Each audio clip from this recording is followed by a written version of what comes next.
Okay, so today I want to talk about my iBook. I bought this iBook actually in 2003, so it's 22 years old, and I actually used it last time, I guess, in 2006, but for whatever reason I kept it. So a few things to say. The battery is no longer working. It looks as if it is charging, but it's not. But the cool thing here is you could actually, or you still can buy a new battery for this one. And I bought one, I guess, like 10 or 15 years ago when I, for whatever reason, thought that I'm going to play around with it. I never did, so this battery died. I've never used it. Then there is another interesting, and you see here that old iBook had a, where is it? Should appear soon, has a little light somewhere here which tells you it's idle. We just seen it on the video. Now it's gone. Maybe it takes a while. I'll try. You see here, this one. Also, what's interesting, you see that the Apple logo is still illuminated. Then another thing, this one does not have Wi-Fi, but what's pretty strange with these old iBooks, you could actually lift the keyboard like so. Not kidding. So you could lift the keyboard, and then you see here, you could actually install a Wi-Fi card. So mine came with 800 MHz PowerPC, 128 megabytes of RAM. I upgraded it at the time to a total of 640 megabytes, and it has a 30 gigabyte hard drive and a CD, which you see here. We can zoom in a little bit. So there you can kind of see it. Let's put the, by the way, it's pretty scary with that keyboard, so I recommend not to do it that often. And okay, it's in here. Got a CD in here. Now the cool thing about this one is it actually can also run Mac OS 9.22, so the classic, the old Mac OS. As far as I know, this is one of the last Apple PowerPCs which was able to have like the dual boot system. I've never actually upgraded the OS on this computer because you might not know, at the time Apple was charging more than $100, or in my case, because that's a German model, as you can see on the keyboard, I bought that when I still lived in Germany, and so Apple charged more than 100 euros for each and every new release of the OS.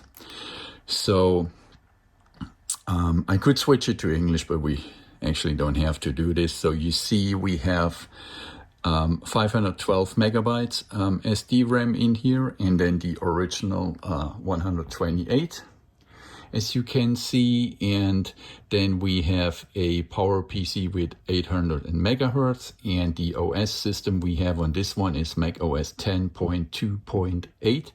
That is actually also the Mac OS, the original one.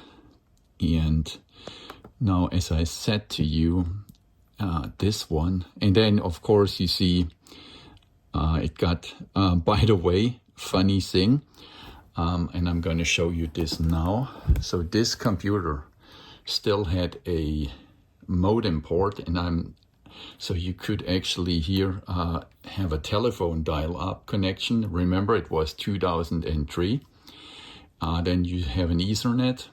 Then I guess this one was FireWire. I've never used it. You have two USB ports. I tested them yesterday, so I plugged in a external DVD drive that worked pretty much fine. I guess that's a micro VGA adapter, which I don't have. And then you of course have a headphone out. That's for the fan. and it has a resolution of 1028 by 768, but let's just check and reconfirm that. So we might see it when we go to devices and volumes. We don't see that here. I guess it's somewhere else in the settings. Let's go to system settings. And then monitor. And then we should actually see the resolution. So yeah, you see it's 1024 by 768. And it has a total of 16.7 million colors. And so that's basically one of the early Mac OS X's. So I guess the second version of it. And what's funny, you see here, at the time you could still have the Windows Media Player. And then also, of course, it's had iTunes, which I'm not sure when Apple retired iTunes. I guess it's only a few years ago. And then, fun fact here, at the time, 2003, I guess I had AOL. So with this, you could actually dial in. So that's basically really frozen in time. So the latest update on this computer was like in 2006. So it's a bit like a time capsule. So you see, we had AOL. I wonder if that would still work. Most likely not, because I guess that's a pretty old version of the software. And also the Internet Explorer 5.2. That's pretty vintage. And then we have Safari, and I'm pretty sure it's a super old version of Safari as well. Let's just see if we can find out what version we have about Safari. Oh wow, that's Safari 1.0. So I'd say that is the most basic Safari ever, because it's 1.0. So you see, I did not do a good job in updating this one. But then next one here is called iChat. No clue what that actually was. I mean, it name tells it, but I have no clue what it did. A software called Sherlock. Yeah, I am not sure what Sherlock actually was used for. I have forgotten that because, as I said, I didn't use it for a long time. Then we have a state-of-the-art Microsoft Word for that computer. And remember, that's still a classic hard drive, so no SSD stuff like that.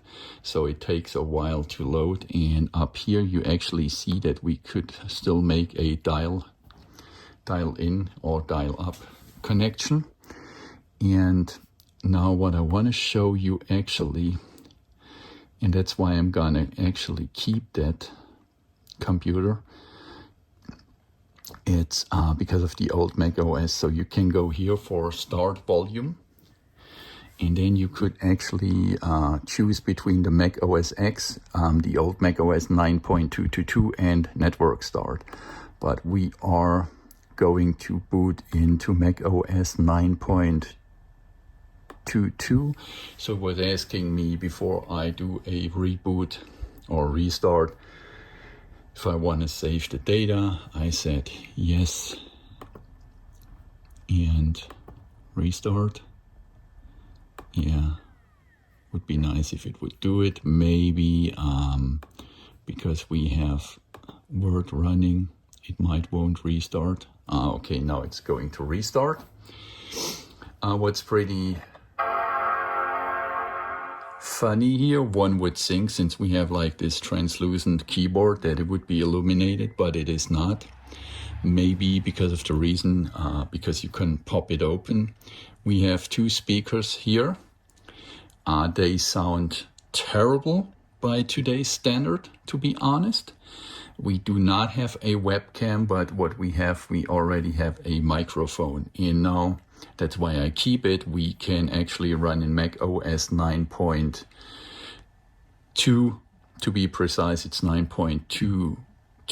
I guess that is the latest version they had of that old Mac OS. So the cool thing here is that, as I said, a PowerPC MacBook, but it also runs the classic Mac OS 9.2, and it also can run 68K software. So really like old Macintosh software before they were called Mac. They called them actually Macintosh, which I think makes more sense since it's named after the Macintosh Apple. I'm not sure if Steve Jobs liked the Macintosh Apple or Wozniak.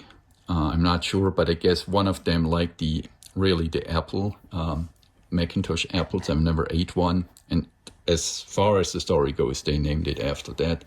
What you also can see that the internal clock died already. And funny thing here, I don't know if you're a little bit older like I am. Remember Netscape at the time where the browser war was still not decided and not everything was just a Google. So there was still Netscape. So I guess at the time I used Netscape. So we are not connected to the web right now. I should say you see it here in the corner. This one has a ATI graphics card before ATI became AMD. So we had this ATI graphics card in there, and then you really see the classic, I'm zooming in on the screen a little bit more, the classic 9.22 Mac OS. Right now it tells me that the date is 1973 because the internal clock does not work anymore. You can also see that we have a lot of really vintage software on here. And I just want to demonstrate, maybe I still have some old, I am not sure, 68K software. And maybe we can really run a pretty old. So this one is called Dark Castle. And as far as I know, that's a 68K software. So you see the PowerPC could run these old 68K. So that's Mac SE games, so Macintosh SE. Let's just try if we can run any old 68K software. So it runs. The funny thing here, just look at the file size, 4 kilobyte, 20 kilobyte. The largest one is 88 kilobytes. So let's just, and you see also the softwares from 1987, for instance. So it's pretty old. And now let's just see if it runs the old Mac SE software. This one. Ooh, and now we crashed it. But I can assure you that beside that crash, usually it would work. And unfortunately, the Go software crashed my iBook. Let's see what happens. I forgot how long we have to push here to restart it. And that kind of worked.